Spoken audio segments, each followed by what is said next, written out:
आज अयोध्या में हर्ष का दिन था।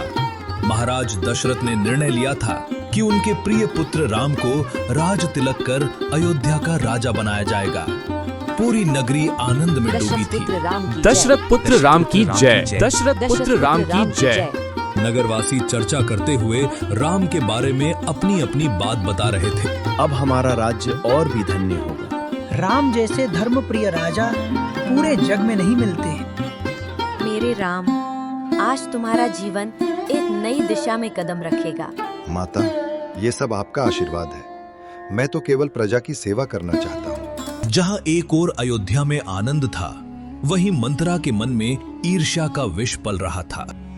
महारानी, क्या आपको पता है, आज के बाद आप केवल नाम की रानी रह जाएंगी। मंथरा, तुम क्या कह रही हो? राम राजा बनेंगे और भरत को कोई नहीं पूछेगा। राम तो मेरे भी पुत्र समान है। राजनीति में समानता नहीं होती महारानी, केवल अधिकार होता है।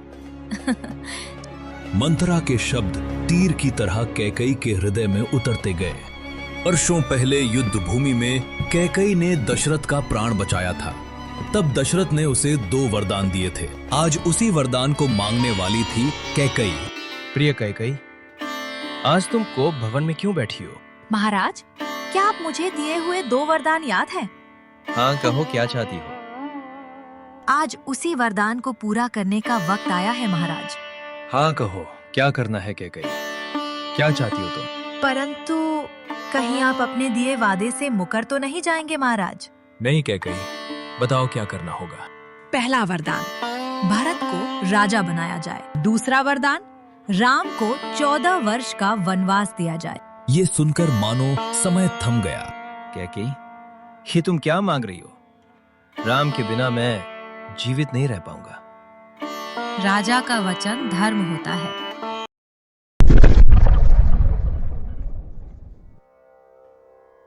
जब राम को यह समाचार मिला, उन्होंने क्रोध नहीं बल्कि शांति दिखाई। उनके सामने राज सिंहासन और वनवास दोनों खड़े थे, पर उनके लिए सबसे बड़ा सत्य था पिता का वचन और धर्म का पालन। पिताजी, ये मौन क्यों है? माता कौशल्या अश्रु क्यों बहा रही हैं? क्या मुझसे कोई भूल हुई है? कृपया मुझे सत्य बताइए। राम पुत्र, मैं अपने ही वचन के बंधन में बंध गया हूं।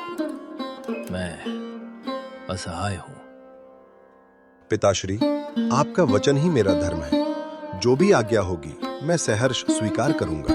राम, समय आ गया है कि महाराज अपने 2 वरदान पूरे करें। पहला वरदान, भरत अयोध्या के राजा होंगे।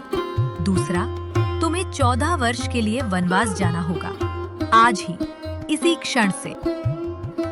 राम आंखें बंद कर हल्की मुस्कान के साथ, बस इतनी सी बात माता। यदि भरत को राज्य मिल रहा है तो ये मेरे लिए आनंद की बात है।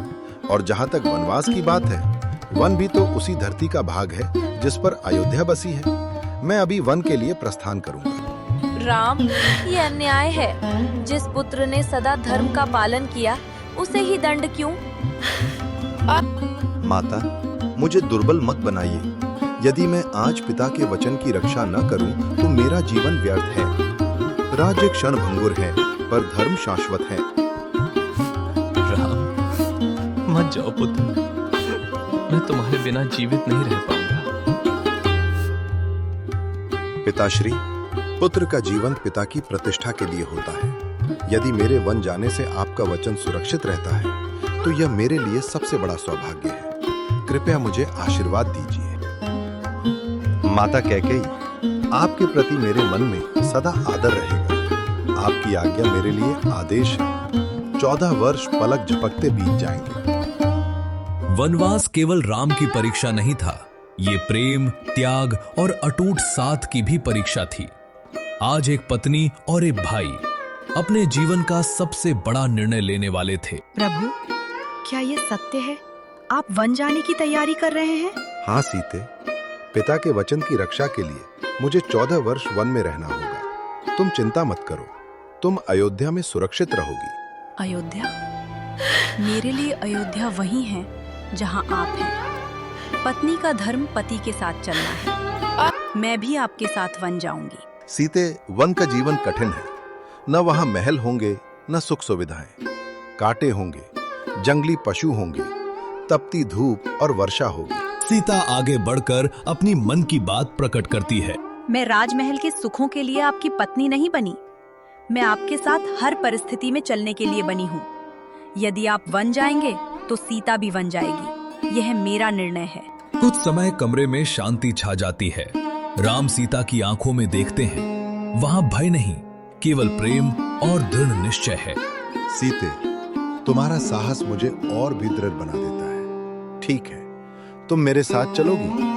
तभी लक्ष्मण तेज कदमों से प्रवेश करते हैं। भैया, ये अन्याय है। मैं इस निर्णय को स्वीकार नहीं कर सकता। यदि आपको वन जाना है तो लक्ष्मण भी साथ चलेगा। लक्ष्मण, अयोध्या को तुम्हारी आवश्यकता है। माता सुमित्रा और उर्मिला तुम्हारी प्रतीक्षा करेंगे। भैया, मेरे लिए सबसे बड़ा धर्म आपकी सेवा है। जहां आप हैं, वही मेरा कर्तव्य है। मैं आपके आगे आगे चलूंगा। वन के हर संकट से आपकी रक्षा करूंगा। लक्ष्मण, आपके साथ से यह यात्रा सरल हो जाएगी। आज मैं धन्य हूँ। ऐसी पत्नी और ऐसा भाई पाकर मेरा जीवन सफल है। तो ठीक है, हम तीनों साथ चलेंगे। अब समय हो चला था दशरथ पुत्र को बन जाने का। अच्छा पिताश्री, अब समय हो चला है। राम पुत्र, मत जाओ। मेरा हृदय ये वियोग सह नहीं पाएगा। पिताश्री, कृपया मुझे दुर्बल न करें। आपका वचन ही मेरी शक्ति है। 14 वर्ष बीतते देव नहीं लगेगी। इधर माता कौशल्या भावुक हो जाती है। बेटी, अपना ध्यान रखना, वन का जीवन कठिन है। माता, आपका आशीर्वाद मेरे साथ है। मैं प्रभु की सेवा में ही अपना सुख मानती हूँ। द्वार से माता सुमित्रा आकर लक्ष्मण को समझाती। पुत्र, राम की छाया बनकर रहना, उनकी सेवा ही तुम्हारा जीवन है। माता, मैं अपने प्राणों से भी पहले भैया और भाभी की रक्षा करूंगा। अब श्री राम आखिरी बार अपने महल से गुजरते हैं। तभी कुछ लोग रास्ते में रोकते हुए श्री राम को जाने से मना करते हैं। प्रभु, हमें छोड़कर मत जाइए। अयोध्या आपके बिना सूनी हो जाएगी। प्रियजनों, यह समय धैर्य का है। धर्म की रक्षा के लिए यह त्याग आवश्यक है। आप सब भरत का उसी प्रेम से स्वागत करें जैसे मेरा करते हैं।